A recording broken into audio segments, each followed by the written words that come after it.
جی بسم اللہ الرحمن الرحیم۔ السلام علیکم پیارے بچوں، کیا حال چال ہے؟ آپ کو امید ہے کہ سب بچے خیر و عافیت سے ہوں گے۔ جی بچوں، ہم حاضر ہیں آپ کے ساتھ چیپٹر نمبر 8 کو لے کے، جس میں سورت کا نام ہے سورۃ النحل۔ تو بچوں، ہم سب سے پہلے اس کا تعارف پڑھیں گے، دین ہم اس کی جو ہے وہ مشق سٹارٹ کریں گے۔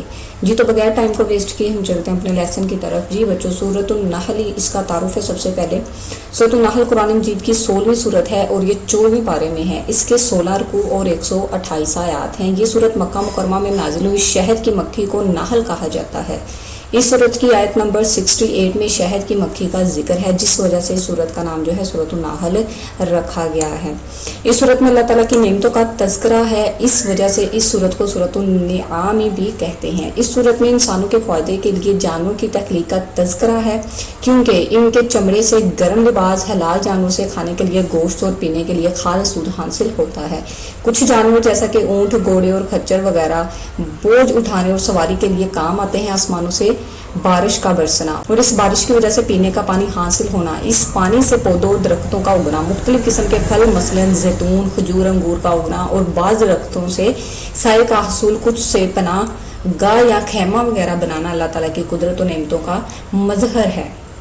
سمندر سے تازہ گوشت یعنی مچھلیاں اور موتی اللہ تعالیٰ کی عظیم نعمتیں ہیں۔ زمین پر پہاڑوں کو جما دینا تاکہ زمین متوازن ہو جائے، متوازن مطلب برابر، اور اسی زمین پر نہروں اور راستوں کو بنا دینا اور ستاروں کی تخلیق فرما دینا، جس سے سفر میں لوگ راستے تلاش کرتے ہیں۔ سمندر میں کشتیوں کا چلانا، پرندوں کا کھلی ہوا میں پھر پھیلانا، پھر سمیٹ لینا اللہ تعالیٰ کی قدرت کی علامات ہے۔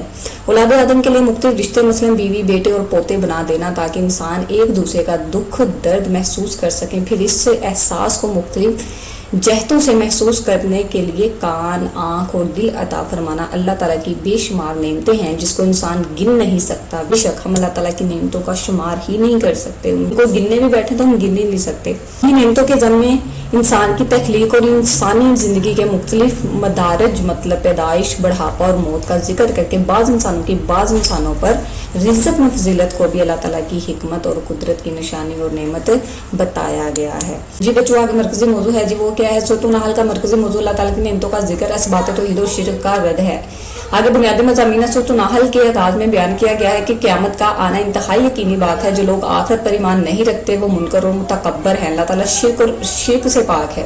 بے شک اللہ تعالیٰ شرک سے پاک ہے۔ فرشتے اللہ تعالیٰ کی بیٹیاں نہیں بلکہ نوری مخلوق ہیں، جن کی مختلف ذمہ داریاں ہیں۔ ایک ذمہ داری انبیاء کرام علیہ السلام تک وحی پہنچانا ہے۔ نبی کریم خاتم النبیین صلی اللہ علیہ وسلم کے سامنے سابقہ انبیاء کرام علیہ السلام کا بطور نمونہ تذکرہ کیا گیا ہے کہ وہ سب اللہ تعالیٰ کی طرف سے مبعوث فرمائے گئے۔ انہوں نے اللہ تعالیٰ کی عبادت کرنے کا حکم دیا اور طاغوت یعنی ہر وہ چیز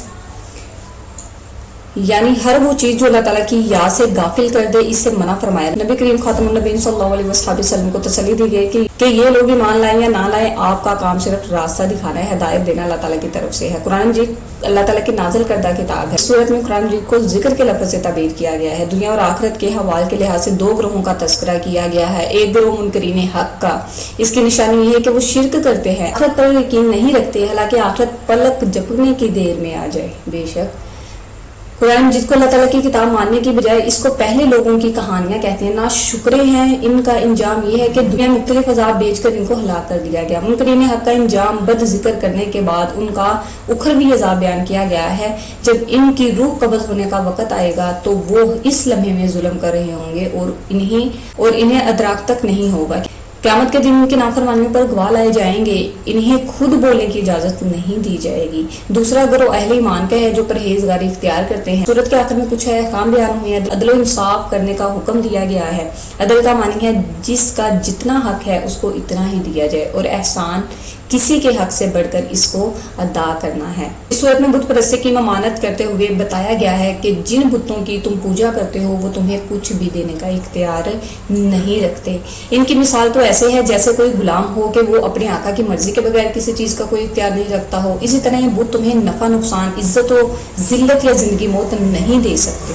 یہ تمام امور صرف اور صرف اللہ تعالیٰ ہی کے قبضے اور قدرت میں ہے، لہٰذا ان بتوں کو چھوڑ کر ایک وحدہ لا شریک له کی طرف لوٹ آؤ۔ آیت نمبر 89 اور 19 میں نبی کریم خاتم النبیین صلی اللہ علیہ وسلم کی فضیلت اور معاشرتی احکام کا ذکر کیا گیا ہے۔ قیامت کے دن ہر امت میں سے ایک گروہ بنایا جائے گا، نبی کریم خاتم النبیین صلی اللہ علیہ وسلم کو تمام پر گواہ بنایا جائے گا۔ پھر نزول قرآن مجید کا ذکر کرتے ہوئے فرمایا کہ قرآن مجید میں ہر چیز کا واضح بیان ہے اور قرآن مجید مسلمانوں کے لیے ہدایت و رحمت اور خوشخبری ہے۔ مسلمانوں کو معاشرتی احکام دیے گئے ہیں، عدل و انصاف اور رشتہ داروں کے حقوق ادا کرنے کا حکم دیا گیا ہے، بے حیائی، برائی، ظلم و سرکشی سے منع فرمایا گیا ہے۔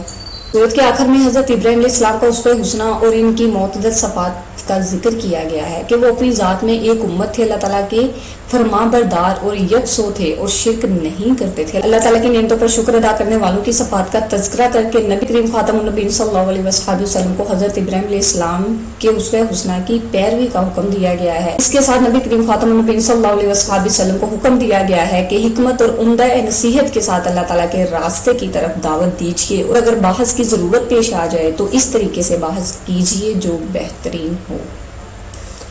جی بچوں، اس کے بعد جو ہے ہمارے پاس مشق ہے۔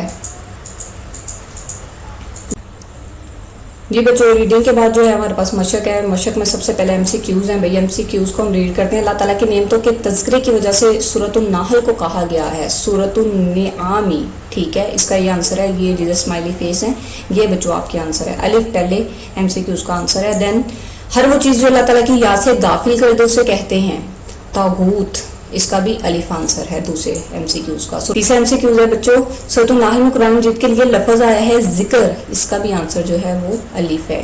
جس کا جتنا حق ہے اسے اتنا ہی عطا کرنا کہلاتا ہے، عدل کہلاتا ہے، اس کا بھی بچوں جو آنسر ہے وہ الف ہے۔ کسی شخص کو اس کے حق سے زیادہ دینا کہلاتا ہے، احسان کہلاتا ہے، اس کا دال آنسر ہے۔ اس کے بعد بچوں مختصر جواب دیجئے۔ یہ بچوں کویسچن کیا ہے، کویسچن کو ریڈ کرتے ہیں دین ہم اس کے آنسر کی طرف چلتے ہیں۔ پہلا کویسچن سورۃ النحل کا مرکزی موضوع تحریر کیجیے، اور دوسرا کویسچن سورۃ النحل میں بیان کردہ اللہ تعالیٰ کی کوئی سی 4 نعمتیں لکھیے۔ تیسرا کویسچن سورۃ النحل میں کن 2 گروہوں کا ذکر کیا گیا ہے۔ جی چوتھا کویسچن سورۃ النحل میں منکرین حق کی کوئی سی نشانیاں بیان کیجیے۔ پانچواں کویسچن دعوت دین کے کوئی سے 2 اصول بیان کیجیے۔ اس کے بعد بچوں ہمارے پاس ہے درج ذیل قرآنی الفاظ کے معنی لکھیے، ٹھیک ہے۔ اور اس کے بعد بچوں ہمارے پاس آیات ہیں 2 جس کا ہم نے بامحاورہ ترجمہ جو ہے وہ یاد کرنا ہے۔ اور اس سے پہلے ایم سی کیو سے پہلے جو ہے اس چیپٹر میں ہمارے پاس الفاظ معنی بھی ہیں بچوں، یہ آپ نے یہ الفاظ میں نے بھی بچوں کرنے ہیں۔ یہ دیکھیں نوٹ ہے سورۃ النحل کی آیت نمبر 89 تا 90 کے بامحاورہ ترجمے کا امتحان لیا جائے گا۔ یہ دیکھیں نوٹ بچوں امپورٹنٹ ہے، یہ دونوں آیات کا ترجمہ بامحاورہ آپ نے اچھے سے یاد کرنا، پیپر میں آئے گا بچوں۔ یہ انہوں نے یہ دیکھیں نوٹ لیا ہے، نوٹ لازمی ریڈ کیا کریں۔ آپ کو آگے بھی میں نے پہلے ویڈیو میں بتایا کہ باکسز جو ہوتے ہیں ان کو لازمی ریڈ کیا کریں اور وہ کام لازمی کیا کریں۔ شارٹ کویسچن لانگ کویسچن ان میں سے آ جاتے ہیں، اکثر شارٹ کویسچنز آتے ہیں اور ہم بعد میں کہتے ہیں کہ یہ تو ہم نے پوری بک میں نہیں پڑھا، وہ ایکچولی ان باکس میں جو ہے وہ انفارمیشن ہوتی ہے جو کہ ہم اگنور کر دیتے ہیں۔ جی آگے ہمارے الفاظ میں نہیں ہے، نبعث کا مطلب ہم کھڑا کریں گے، تبیانن کھول کر بیان کرنے والا، الخبائث ناپاک چیز، الطیبات پاکیزہ چیزیں، الفحشاء بے حیائی، بغی سرکشی، ہؤلاء یہ لوگ، بشرا خوشخبری۔ جی بچوں پہلے کویسچن کا اگر ہم آنسر دیکھیں سورۃ النحل میں مرکزی موضوع تحریر کیجیے۔ پہلا کویسچن ہے سورۃ النحل کا مرکزی موضوع تحریر کیجیے بچوں، اس کا آنسر ہے یہ نیچے، مرکزی موضوع یہ ہے بچوں ہمارے پاس۔ سورۃ النحل کا مرکزی موضوع اللہ تعالیٰ کی نعمتوں کا ذکر، اثبات توحید و شرک کا رد ہے، ٹھیک ہے بچوں، یہ پہلے کویسچن کا آنسر ہے۔ یہ بچوں دوسرا کویسچن کیا تھا، سورۃ النحل میں کن 2 گروہوں کا تذکرہ کیا گیا، اس کو آپ ادھر سے اس کا آنسر کریں گے۔ سورۃ میں اللہ تعالیٰ کی نعمتوں کا تذکرہ ہے، ٹھیک ہے، اتنا لکھے۔ اس کے بعد اس صورت میں انسانوں کے فائدے کے لیے جانوں کی تخلیق کا تذکرہ ہے۔ ایک آپ یہ پوائنٹ بچوں کرو گے، 4 پوائنٹ ہم نے کرنے ہیں، دوسرا ادھر سے کر لیں، آسمان سے بارش کا برسنا۔ تیسرا پوائنٹ مختلف قسم کے پھل مثلاً زیتون، کھجور، انگور کا اگنا۔ چوتھا پوائنٹ زمین پر پہاڑوں کو جما دینا تاکہ زمین متوازن ہو جائے، ٹھیک ہے۔ اس کے بعد تیسرا کویسچن کیا ہے، سورۃ النحل میں کن 2 گروہوں کا تذکرہ کیا گیا ہے، اس کا آنسر 126 پیج پہ ہے۔ نیکسٹ والے پیج پہ تیسرے کویسچن کا بچوں آنسر ہے۔ جی بچوں آپ نے تیسرے کویسچن کا آنسر ادھر سے کرنا ہے۔ دنیا اور آخرت کے حوال کے لحاظ سے 2 گروہوں کا تذکرہ کیا گیا ہے، ایک وہ گروہ جو منکرین حق کا ہے، ٹھیک ہے، اتنا آپ نے کرنا ہے، اور دوسرا آپ نے یہ اگلا نیکسٹ پیراگراف جو ہے نا بچوں یہ ہاف لائن کرنی ہے۔ دوسرا گروہ اہل ایمان کا ہے جو پرہیزگاری اختیار کرتے ہیں۔